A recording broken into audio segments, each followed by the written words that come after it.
আসসালামু আলাইকুম। আজ আমি রান্না করব ইলিশ মাছ। ইলিশ মাছটা আমি কেটে ধুয়ে নিয়েছি। এখন আমি ইলিশ মাছে মশলা মাখাবো। আমি এক এক করে প্রত্যেকটা মশলা দিয়ে দিব।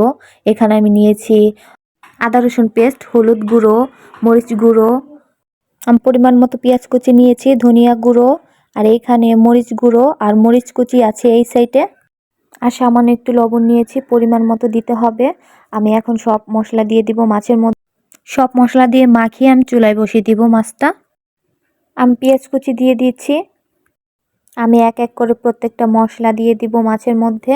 লবণ গুঁড়ো, হলুদ গুঁড়ো, আদা রসুন পেস্ট, সামান্য মরিচ গুঁড়ো দিয়ে দিচ্ছি মাছে স্বাদ বাড়ানোর জন্য।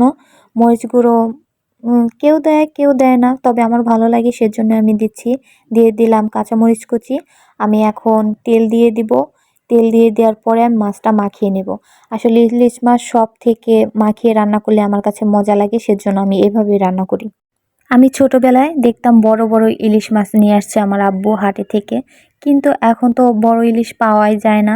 তবে যতটুকু পাওয়া যায় ততটুকুই কেনা হয়।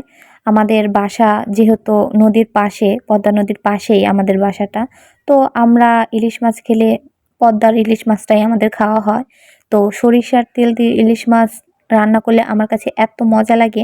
আমার মা সবসময় সরিষা ইলিশ রান্না করে, তবে আমার কাছে মনে হয় যে সরিষার তেল দিয়ে যদি মশলা দিয়ে মাখানো ইলিশ মাছ, ওইটা আমার কাছে সব থেকে মজা লাগে। সেজন্য আমি এভাবে রান্না করি সব সময়। তো আমি তেল দিয়ে মাখানোর পর এখন পরিমাণ মতো পানি দিয়ে দিচ্ছি। আর মাটির চুলায় আমি রান্না করব। মাটির চুলায় রান্না করার সব কিছু আমার কাছে খুব মজা লাগে, সেজন্য আমি চেষ্টা করি মাটির চুলায় রান্না করার।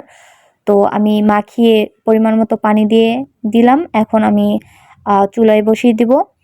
ইলিশ মাছ রান্না করতে এমনিতেও বেশি সময় লাগে না, তার মধ্যে এভাবে রান্না করলে তো আরও কম সময়ের মধ্যেই হয়ে যায়।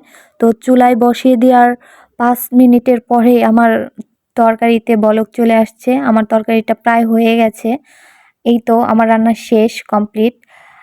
গরম গরম ভাতের সাথে ইলিশ মাছ, ও এটা যে কত মজা! আজকের রেসিপিটা এ পর্যন্তই ছিল।